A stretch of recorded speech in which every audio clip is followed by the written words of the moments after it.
अक्षर news channel. Republican party of India Athawale गट जळकोट तालुका अध्यक्ष दामोदरजी बोडके साहेब यांनी जळकोट येथे कार्यकर्ता मीटिंग घेण्यात आली.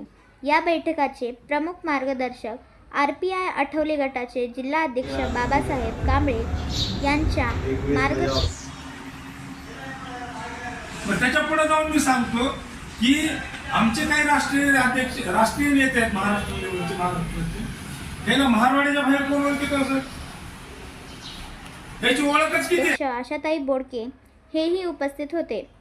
कार्यक्रमाचे प्रस्तावित RPI तालुका उपाध्यक्ष रमेश सोनकांबळे व सूत्रसंचालन व्यंकटी सवारे यांनी केले.